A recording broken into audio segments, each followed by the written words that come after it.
Começava por saudar todos os presentes,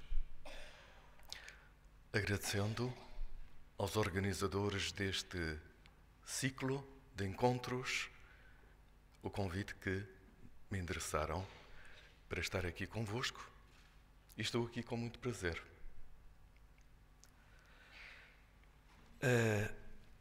O tema que proponho refletir para reflexão é o da solidão.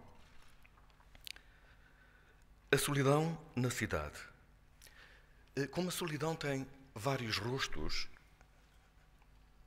começava por uma clarificação.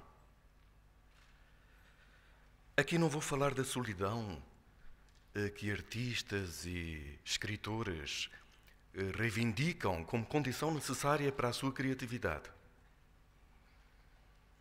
Ou da solidão que nos faz mergulhar na riqueza do silêncio. Embora o silêncio também nos ajude a decifrar os enigmas da solidão.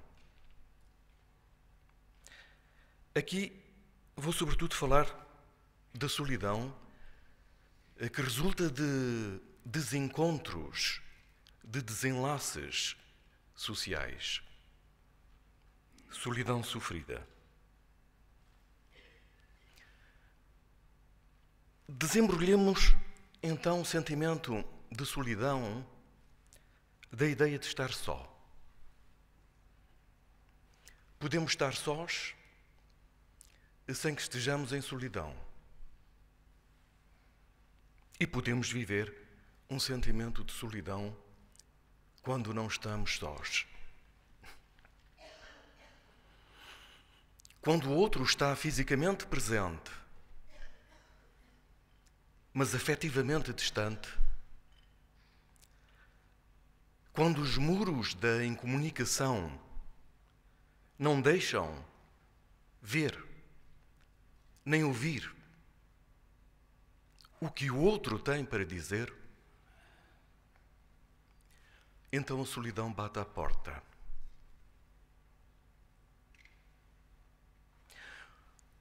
O que quer dizer é que, para entendermos o sentimento da solidão, enquanto um sentimento individual, a minha solidão, a tua solidão, é necessário olharmos para o avesso deste sentimento que se expressa individualmente. Mas esse avesso remete para uma dimensão social do fenómeno. Porque o seu avesso é tecido de laços sociais, presentes ou ausentes. E quando esses laços sociais estão ausentes, então estamos num terreno de solidão. É curioso, na etimologia da palavra solidão existe solos. Na verdade, o sentimento da solidão flui num leito, num solos, determinado por duas margens de variabilidade convergente. O relacionamento e o isolamento. Estas margens ladeiam o curso de vida independentemente da idade. Por isso a solidão pode ser vivida pelos adolescentes, por exemplo, quando vítimas de bullying, por mulheres, quando vítimas de violência conjugal, por desempregados de longa duração, por imigrantes com dificuldades de integração, ou por idosos carentes de um suporte, de um apoio. Pensemos em particular nos idosos. Afortunadamente, há idosos felizes. No entanto, há outros que vivem uma solidão inquietante. Uma boa parte dos cadáveres que ficam nas morgues sem que ninguém os reclama são cadáveres de idosos. Isto dá que pensar.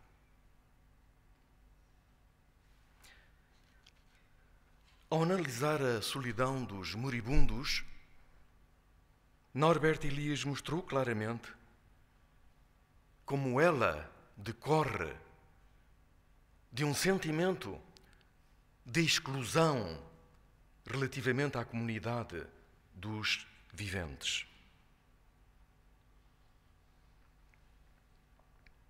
Diz ele, se uma pessoa sentir, quando está morrendo, que embora ainda viva, deixou de ter significado para os outros, então morre em solidão. Outrora, os moribundos tinham em casa a proteção da família. Eram visitados por familiares, vizinhos, amigos. Hoje, morrer em casa começa também a querer significar morrer em solidão. De acordo com o último censo da população portuguesa, cerca de 60% da população idosa vive só ou em companhia de outros idosos. Alguns morrem literalmente em casa, abandonados. Só se descobrem pelo cheiro de morte apodrecida. A imprensa tem revelado alguns destes casos dramáticos. Recordo o caso de Inês. Ficou morta na banheira de sua casa durante mais de 3 anos. Nenhum dos seus 5 filhos a procurou. Os vizinhos também não, apesar do entulhamento na caixa de correio, sinal evidente de uma ausência prolongada. Nada os mobilizou. Nem mesmo o cheiro insuportável que vinha da casa de Inês. Cheiro a morte, de cadáver em decomposição. Uma vizinha pensou que seria um cheiro de esgotos ou de ratos mortos. Os sinos de Natal permaneciam afixados na porta da casa de Inês, como se fosse Natal todos os dias durante mais de 3 anos. No caso de outra idosa, e porque as contas da água e da luz deixaram de ser pagas, o Estado penhorou a casa. E lá se descobriu o corpo da idosa em adiantado estado de decomposição. Há 9 anos que jazia na cozinha, morta. Perto dela, os seus únicos companheiros, 2 pássaros mortos numa gaiola e o esqueleto do seu cão. Para algumas pessoas, os animais de companhia, de estimação, são companheiros que preenchem o vazio da solidão. Uma tarde, quando visitei o jardim zoológico com a minha filha, dei-me conta, no cemitério de animais, que havia uma senhora em frente de um jazigo de animal, prestando, enfim, entre aspas, algum tipo de culto. Ultrapassei alguma hesitação, aproximei-me dela, vi-a chorando, e deu-me efetivamente conta do seu sentimento de perda. Por isso, chorava o seu cachorro. Pensei em inventariar os conteúdos, as mensagens das lápides de mais de 1 milhar de campas no cemitério do Zoo. E, efetivamente, o que constatei foi um recorrente sentimento de perda.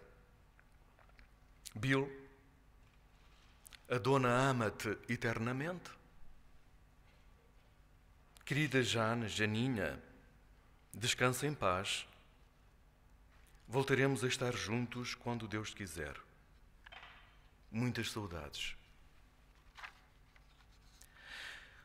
Os maus tratos aos idosos são um fenómeno preocupante na sociedade europeia. Dados recentes do European Social Survey mostram que 1 em cada 3 dos inquiridos com mais de 65 anos já foram vítimas de discriminação com base na idade. Em algumas famílias, os idosos continuam a ser objeto de maus tratos e, quando despejados em lares ou hospitais como pesos mortos, passam frequentemente a ser casos que ocupam cadeiras ou camas. Numa pesquisa que realizei em lares de idosos, muitos lamentavam da falta de visitas. Os próprios familiares mais allegados só muito esporadicamente os visitavam. A maioria deles alia-se à televisão no combate à solidão. Os apresentadores da televisão passam a constituir a sua família. Falam-lhes diariamente, sorriem-lhes, dão-lhes notícias e novidades, disponibilizam notícias do que vai pelo mundo, imagens coloridas que são engolidas pela sombria existência de uma vida solitária. Às vezes a solidão é tanto mais solitária quanto mais povoada de memórias. Alguns idosos olham para o passado e, em balanços de vida, lamentam os rumos que a vida tomou. Uns culpam o destino.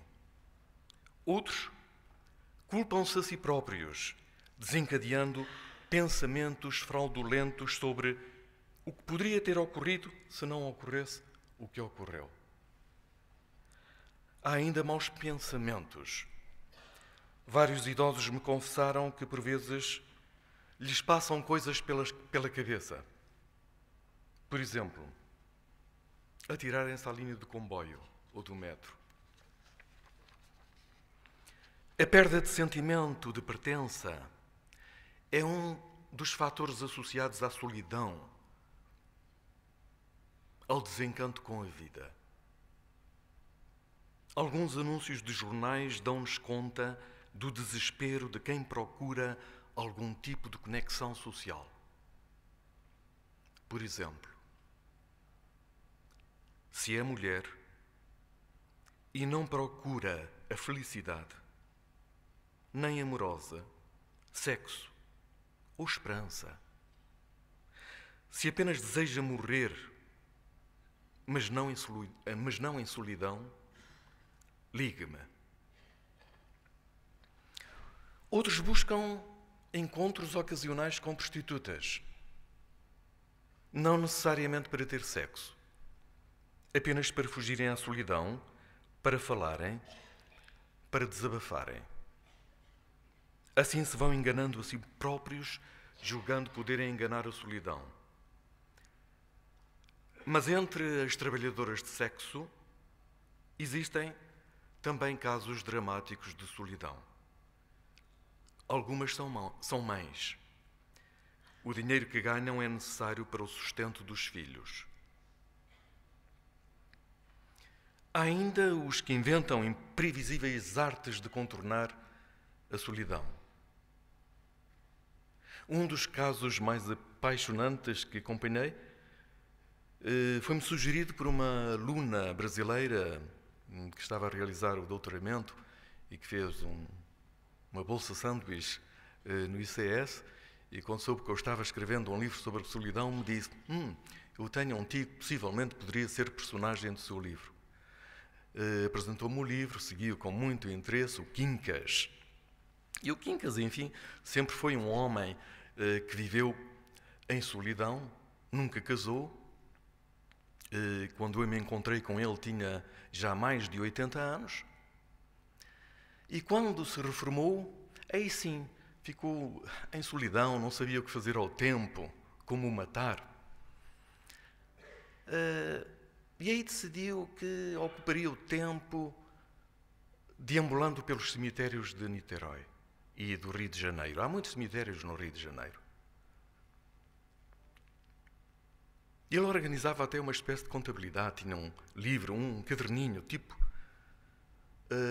daqueles livros de razão que usam os contabilistas, com deve e haver. Visitas havidas, visitas por haver. E um dia, num cemitério, olhou para uma campa e viu uma fotografia de uma mulher. Foi amor à primeira vista. Ainda fez as contas, data de nascimento, data de falecimento. Tinha falecido com 35 anos. Ele ainda não havia nascido. Mas isso não impossibilitou, enfim, o surgimento de um amor platónico. Junto da Etelvina, assim se chamava, jaziam também alguns dos seus familiares, mas não se intrometiam com o namoro. Não fofocavam, não mexericavam. Quincas estava a esse propósito tranquilo. Li muitos livros sobre solidão, livros de sociologia, mas em nenhum deles aprendi tanto como com um sem-abrigo. Um deles, quando o questionei sobre o significado da solidão, passou a mão pelas longas barbas e respondeu-me: a solidão é um sentimento que as pessoas têm no coração. Normalmente parte de um sentimento. Está em nós. O que interessa é senti-la, de facto. Não é expressá-la por palavras, mas senti-la no nosso próprio ser, naquilo que somos. Sabe a definição. Mas como chegar à realidade desse sentimento que não se expressa por palavras, que apenas se sente? Esse é um desafio ao qual as ciências sociais se têm esquivado, na exata medida em que os sentimentos se esquivam aos métodos habitualmente usados para darem conta de realidades outras que não a realidade dos sentimentos. Sabemos como quebrar uma noz para dela extrair o miolo? Sabemos como abrir uma lata de atum? Sabemos como abrir um cofre? Até o podemos arrombar. Mas como me dizia o sem-abrigo, é muito difícil chegar ao sentimento das pessoas. É muito complicado penetrar no interior dessa caixinha que leva o nome de alma, coração, mente. Qual a chave para decifrar o enigma da solidão? Merleau-Ponty escreveu um livro, O Olho e o Espírito, em que falava do seu gosto por aqueles pintores que diziam que as coisas os olhavam enquanto as pintavam. É isso provavelmente o que temos de fazer. Sentir o olhar daqueles que, na sua solidão, são olhados de lado ou simplesmente esquecidos. Um olhar de escuta que saiba interpretar o silêncio. Isso implica um método. Isso implica um olhar intrometido. Olhar metido no que normalmente se despreza, mas também um olhar comprometido. Isto é, um olhar envolvendo um compromisso, uma obrigação de denúncia, de desocultação, de desvendamento, de escuta, de dádiva. Dizia-me um mendigo: às vezes vale mais uma palavra que uma esmola, compreende? Há tempos doei um casaco usado a um sem-abrigo. Agora, sempre que passo pelo meu velho casaco, invejo pela relação de intimidade que tem com o sem-abrigo. Lamento não poder fazer a biografia da nova vida do meu velho casaco, para lhe descobrir a nova identidade e, sobretudo, a identidade de quem o veste. Fiz amizade com alguns sem-abrigo. Um deles era o José,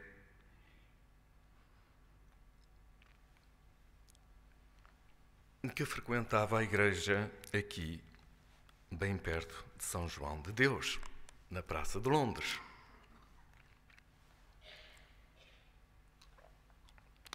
Andava sempre com a Bíblia no bolso do casaco.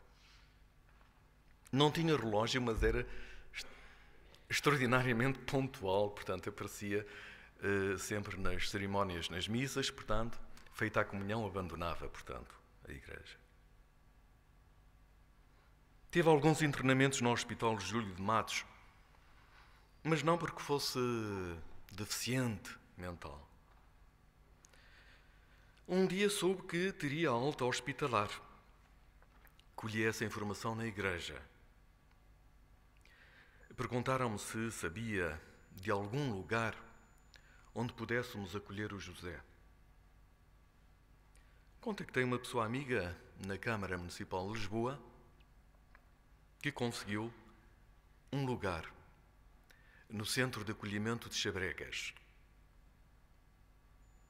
No dia em que José saiu do hospital, decidi que o iria ver, dar-lhe um abraço.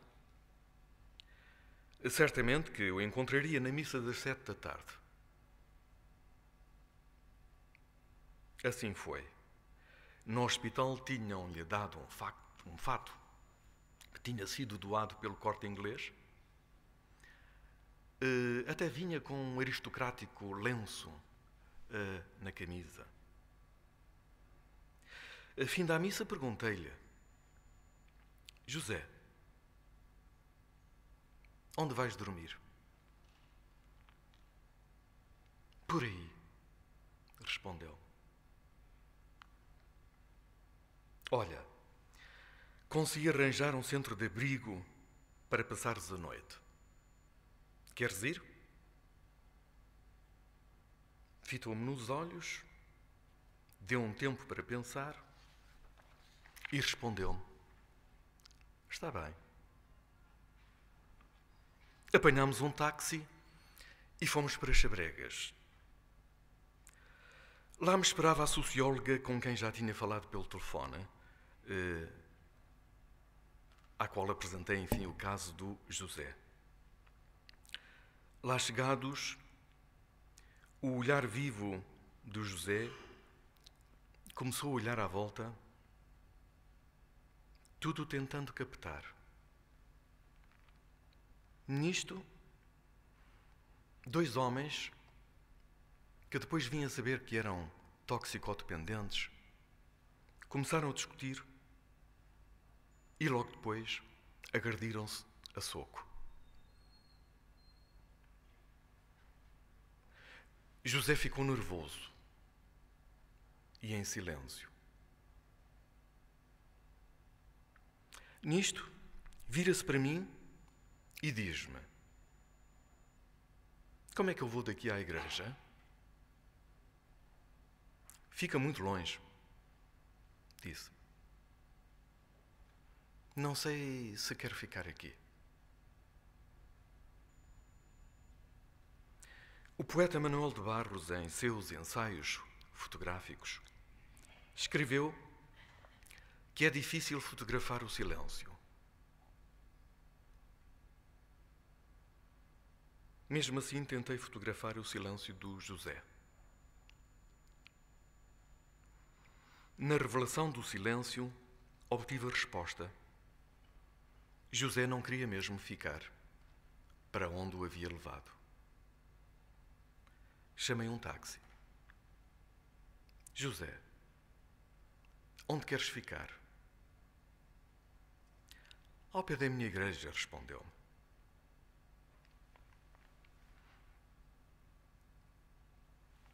Eram já quase 9 horas da noite e eu tinha de regressar a casa para terminar um trabalho. Deixei José em frente da igreja de São João de Deus, aqui bem perto. Doei-lhe uma pequena esmola. Abraçámo-nos e afastei-me paulatinamente. Ele ficou imóvel, em silêncio. E de vez em quando dizia-me adeus. Começou a cair uma chuva miudinha, cada vez mais persistente. Acelerei o passo, como se fugisse de mim mesmo. E cheguei a casa, como dizer, com a alma cheia de remorsos.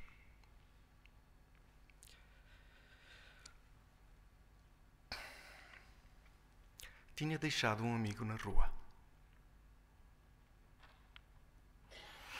E não se deixa um amigo na rua.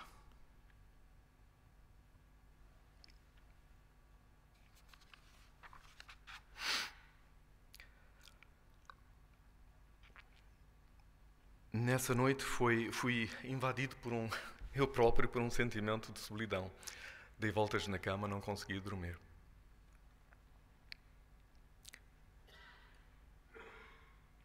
Com José descobri que a solidão é um desencontro com outros ou com nós mesmos. Cada um de nós é um pressuposto de outros que existem fora de nós ou em nós mesmos e que em nós se atam em nós de conflitualidade. Como chegar ao outro que existe dentro ou fora de nós? Como superar a distância do desencontro? Dois caminhos possíveis: o das predisposições individuais e o das disposições sociais. Individualmente, creio que temos de criar predisposição de escuta, de abertura ao outro. Socialmente, creio que temos de pensar no reverso da solidão, a solidariedade social. A cidade, para além de produtora de sociabilidades, é também um espaço de segregação e de exclusão social. Mas o combate à exclusão social, do meu ponto de vista, não será efetivo se não houver uma atuação sobre os mecanismos que produzem a exclusão e que são gerados pela própria sociedade estabelecida, pela dita sociedade inclusiva. O que eu quero dizer é que a marginalidade é produzida a partir do centro. Muitas políticas sociais são orientadas para a exclusão social como que se esse fosse o grande problema. Como dizia António Guerreiro, os economistas olham bastante para os efeitos e não para as causas. E, efetivamente, a exclusão social, a marginalidade é gerada pela sociedade dita inclusiva. Muito obrigado.